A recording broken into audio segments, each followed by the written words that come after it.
Basics of اسلام میں آپ تمام ناظرین کا خیر مقدم ہے۔ کربلا سیریز کا یہ چوتھا پارٹ ہے۔ تیسرے پارٹ میں ہم نے آخر میں یہ بتایا حضرت امام مسلم بن عقیل رضی اللہ تعالیٰ عنہ اور ان کے دونوں صاحبزادوں کی شہادت بڑی دردمندانہ طریقے سے جو کی گئی۔ اب بات یہاں سے شروع کریں گے حضرت امام حسین رضی اللہ تعالیٰ عنہ کا سفر کوفہ۔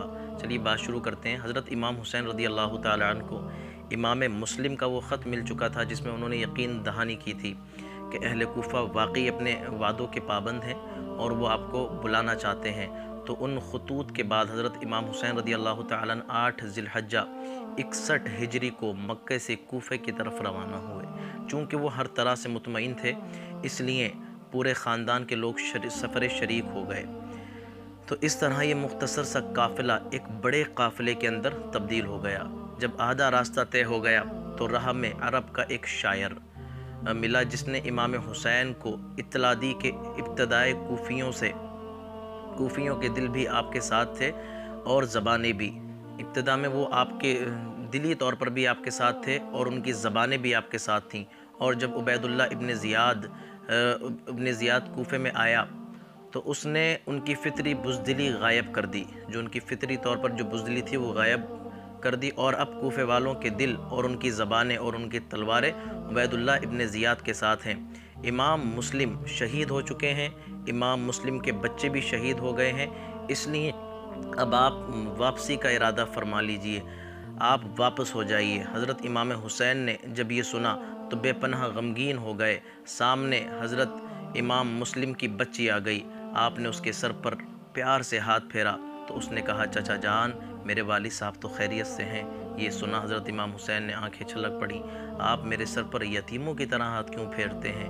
یہ سن کر امام حسین کی آنکھیں مزید چھلک پڑی اور ارشاد فرمایا، میری لخت جگر، میرے بھائی میرے اوپر قربان ہو گیا، مسلم میرے اوپر قربان ہو گیا، اب آج سے میں تمہارا باپ ہوں۔ حضرت مسلم اور ان کے صاحبزادوں کی شہادت کی خبر پھیلتے ہی پورے قافلے میں کوہرام بپا ہو گیا۔ آپ نے اہل قافلہ کو واپسی کے سلسلے میں مشورہ کیا تو امام مسلم کے جملہ اقربا نے کہا کہ اب ہم واپس نہیں جائیں گے، ہم یزید سے جنگ کریں گے، یا تو اللہ ہمیں فتح عطا فرمائے گا یا ہم بھی امام مسلم کی طرح شہید ہو جائیں گے، اب ان کے بعد ہماری زندگی بے معنی ہے۔ ان کے اقربا نے یہ بات کہی، کچھ یہی جذبات آپ کے بھی تھے، اس لیے آپ نے تمام اہل قافلہ کو جمع فرمایا اور ارشاد فرمایا کہ اہل قافلہ، عراق کے لوگوں نے غداری کی ہے، مسلم بن عقیل اور ان کے بچے شہید ہو چکے ہیں، اس لیے تم میں سے جو واپس جانا چاہتا ہے وہ واپس ہو جائے۔ امام حسین رضی اللہ تعالیٰ عنہ نے یہ بات لوگوں سے کہی۔ یہ سن کر وہ لوگ جو راہ شریک ہوئے تھے ان میں سے جو راہ میں شریک ہوئے تھے ان میں سے چند واپس ہو گئے۔ اب صرف وہ 72 نفوس قدسیہ باقی رہ گئے جو مکے سے ساتھ چلے تھے، ان میں سے ہر ایک نے واپس جانے سے انکار کر دیا۔ بالآخر حضرت امام حسین رضی اللہ تعالیٰ عنہ نے اپنا سفر جاری رکھا اور یہ مختصر سا قافلہ 2 محرم الحرام 61 ہجری کو اس مقام پر پہنچا جو مقام کربلا کے نام سے مشہور ہے۔ عمر ابن سعد جو کہ عبید اللہ ابن زیاد کا کمانڈر ان چیف تھا، اس نے حر نامی طاقتور اور بہادر سالار کو ایک فوجی دستہ دے کر حضرت امام حسین کی پیش قدمی کو روکنے کے لیے روانہ کر دیا۔ حر جب حضرت امام حسین کے قافلے کے مد مقابل ہوئے تو عرض کیا کہ مجھے حکم دیا گیا ہے کہ میں آپ سے یزید کی بیعت لوں، اس میں آپ کا کیا خیال ہے؟ آپ کا ارشاد فرماتے ہیں؟ تو حضرت امام حسین رضی اللہ تعالیٰ عنہ نے حر اور اس کے فوجیوں کو مخاطب کر کے خطبہ دیا اور ارشاد فرمایا، اے اہل کوفہ، میں خدا اور اس کے بعد تمہارے سامنے ایک معقول عذر پیش کرتا ہوں۔ میں تمہارے پاس خود نہیں آیا ہوں بلکہ تمہارے خطوط، تمہارے وعدے مجھے یہاں پر لے کر آئے ہیں۔ مجھے یہاں پر آنے کی دعوت دی تھی اور سینکڑوں وعدے تم نے کیے تھے۔ اب اگر تم اپنا وعدہ کرنے کے لیے تیار نہیں ہو تو مجھے واپس جانے دو۔ یہ سن کر حر نے جواب دیا کہ مجھے حکم دیا گیا ہے کہ اگر آپ بیعت نہ کریں تو میں آپ کو گرفتار کر لوں، مگر میرے اندر اتنی ہمت نہیں ہے کہ میں آپ کو گرفتار کروں۔ میں آپ کو کچھ اور مہلت دینا چاہتا ہوں، آپ غور و فکر کر لیں۔ 3 محرم الحرام 61 ہجری کو عمر ابن سعد خود ایک باقاعدہ فوج لے کر پہنچ گیا اور اس نے حر سے کہا کہ تم کو امام حسین رضی اللہ تعالی عنہ کو گرفتار کرنے کے لیے بھیجا گیا تھا، تم نے اپنا کام پورا کیوں نہیں کیا؟ حر نے امام حسین کی گفتگو کو دہرایا۔ اس نے جواب دیا کہ میں نے تم کو مصالحت کی گفتگو کرنے کے لیے نہیں بھیجا تھا، بلکہ اس لیے بھیجا تھا کہ تم ان سے بیعت لو یا انہیں گرفتار کر لو۔ یہ کہہ کر اس نے نہر فرات پر پہرے بٹھا دیے۔ اللہ اللہ، یہ وہ وقت تھا کہ جب امام حسین اور ان 72 نفوس قدسیہ پر پانی بند کیا گیا کہ حضرت امام حسین کے قافلے والے پانی نہ حاصل کر سکیں اور حضرت امام حسین مجبور ہو کر کے بیعت کر لیں۔ اس نے حضرت امام حسین کے پاس پیغام بھیجا کہ اب آپ بیعت کر لیں۔ حضرت امام حسین نے اس کے جواب میں ارشاد فرمایا کہ میں یزید کی بیعت نہیں کروں گا، البتہ خون ریزی بھی پسند نہیں کرتا، اس لیے کہ تم ان 3 تجاویز میں سے ایک تجاویز مان لو۔ یہ 3 تجویز حضرت امام حسین نے ان کے سامنے رکھی۔ پہلی تجویز کہ میں جہاں سے آیا ہوں وہاں واپس جانے کی اجازت دو۔ دوسری تجویز جو رکھی وہ یہ کہ مجھے سرحدی علاقوں میں جانے کی اجازت دو۔ اور تیسری تجویز حضرت امام حسین نے ان کے سامنے یہ رکھی کہ مجھے یزید کے پاس لے چلو، میں خود اس سے گفتگو کروں گا۔ عمر ابن سعد نے یہ تجاویز عبید اللہ ابن زیاد کے پاس بھجوا دیں۔ اس نے جواباً کہلوا بھیجا کہ ہمیں یہ تجاویز منظور نہیں ہیں۔ وہ پوری صفاکی اور پورے جبر اور ظلم پر اترا ہوا تھا۔ اس نے کہا کہ ہمیں یہ تجاویز قبول نہیں ہیں، انہیں گرفتار کر لو۔ عمر ابن سعد نے حضرت عباس سے عبید اللہ ابن زیاد کے حکم کے بارے میں کہا، اب یا تو آپ لوگ بیعت کر لیں یا جنگ کے لیے تیار ہو جائیں۔ حضرت عباس علمدار نے جواب دیا کہ ایک شب اور مہلت دو۔ آپ نے ایک شب کی اور مہلت مانگی، اور آپ نے یہ مہلت اس لیے مانگی تھی کہ شہادت سے قبل کم از کم ایک پوری شب پورا قافلہ اللہ کی عبادت کر لے۔ اللہ اللہ، وہ وقت کہ جس وقت تلواریں گردنوں پر لٹکی ہوئی تھیں، دین کو بچانے کے لیے ایسے نکلے تھے وہ گھرانے والے رسول اللہ صلی اللہ علیہ وسلم کے کہ اللہ کی عبادتوں کے خیال بھی اس وقت کم نہیں ہوئے، اللہ تبارک و تعالیٰ کی عبادت کے خیال بھی بھرپور رہے، اس لیے ایک شب کی مہلت مانگی کہ تاکہ پوری رات عبادت کر لیں۔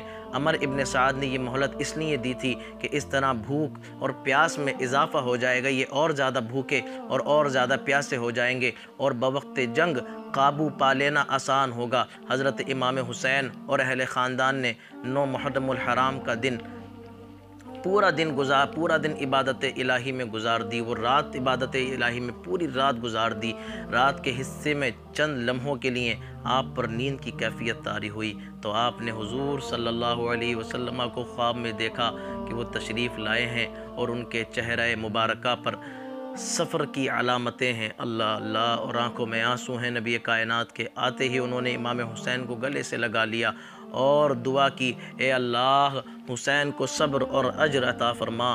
حضرت امام حسین نے آنکھیں کھولی اور ارشاد فرمایا، آج کا دن میری زندگی کا آخری دن ہے۔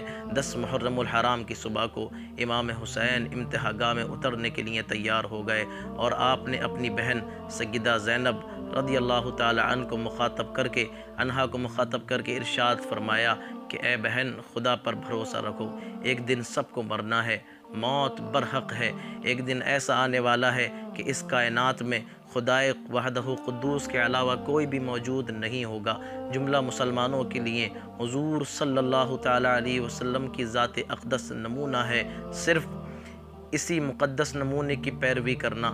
میں تمہیں قسم دیتا ہوں کہ میری شہادت کے بعد واویلا نہ کرنا، یہ نہ منہ نوچنا، نہ گریبان چاک کرنا۔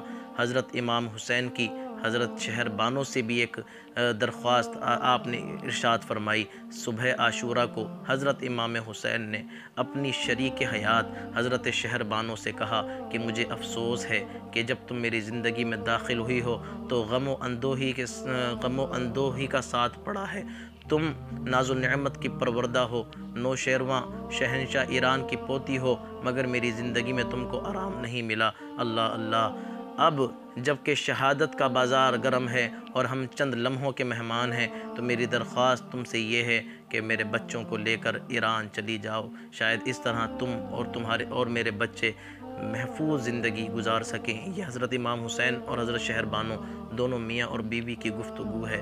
حضرت شہر بانو نے جب یہ سنا تو قدموں سے لپٹ گئیں اور عرض کیا کہ میرے سرتاج، میں جب سے آپ کے قدم میں آئی ہوں اپنی قسمت پر نازا ہوں کہ مجھے شیر خدا جیسے باپ، حضرت فاطمہ رضی اللہ تعالی عنہ جیسی ماں اور سرور کائنات صلی اللہ علیہ وسلم جیسے نانا ملے ہیں۔ میں میدان قیامت میں ان مقدس چہروں کی زیارت کر سکوں گی اور میرا سب سے بڑا انعام ہوگا۔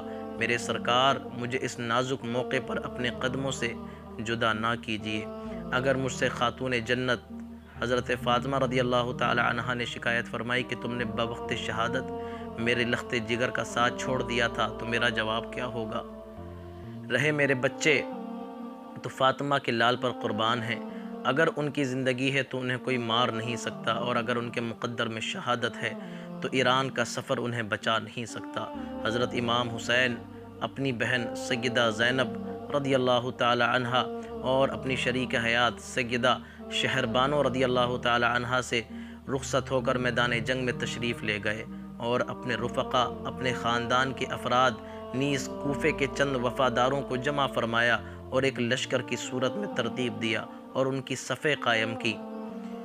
اللہ میمنہ کی قیادت حضرت زبیر ابن قین اور میسرہ کی قیادت حضرت حبیب ابن مظاہر کے سپرد فرمائی، اور علم حضرت عباس رضی اللہ تعالی عنہ کو عطا فرمایا۔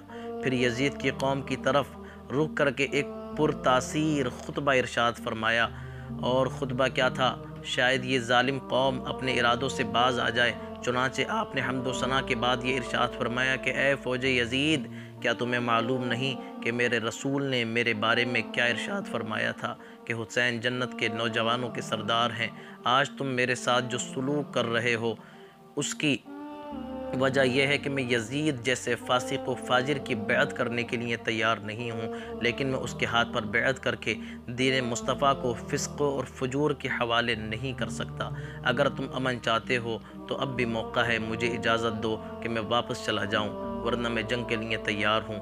میری اور میرے بچوں کی شہادت اہل بیت کی خانہ ویرانی صراط مستقیم سے مجھے ہٹا نہیں سکتی۔ اس خطاب کے بعد اور کچھ تو نہیں ہوا، صرف اتنا ہوا کہ عمر ابن سعد کے لشکر میں حرکت پیدا ہوئی، اور حضرت حر اپنے ساتھیوں کے ساتھ لشکر حسین میں آ ملے اور امام حسین سے معافی مانگی اور عرض کی کہ اے رسول اللہ صلی اللہ علیہ وسلم کے نواسے، میں نادم ہوں، میں شرمندہ ہوں، میں نے عبید اللہ ابن زیاد کا حکم مان کر آپ کا راستہ روکا، مگر اب میں اس جرم کا کفارہ کرنا چاہتا ہوں۔ آپ اجازت دیں کہ میں آپ کی طرف سے جہاد کر کے شریک ہو جاؤں، اللہ میری توبہ قبول فرمائے۔ یہ سن کر امام حسین بہت مسرور ہوئے اور ارشاد فرمایا، حر انت حر فی الدنیا والآخرہ، تم دنیا میں بھی آزاد ہو اور تم آخرت میں بھی آزاد ہو۔ حر کا مطلب ہوتا ہے آزاد ہونا، کہا انت حر فی الدنیا والآخرہ، تم آخرت میں اور دنیا میں دونوں میں آزاد ہو۔ اس کے بعد پھر ایک جنگ کا سلسلہ شروع ہوا، کس کی شہادت پہلے ہوئی، کیا کیا معاملے ہوئے، حضرت امام حسین رضی اللہ تعالیٰ عنہ کی شہادت کا واقعہ کس وقت رونما ہوا اور کس وقت انہوں نے ظلم و بربریت کی داستان رقم کی، یہ انشاءاللہ اگلے پارٹ کے اندر ہم بات کریں گے۔ اس اللہ تعالیٰ سے دعا ہے اللہ تعالیٰ ہمارے بیان کردہ الفاظ کو اپنی پیاری بارگاہ میں قبول کرے۔ وآخر دعوانا ان الحمدللہ رب العالمین۔ اللہ حافظ۔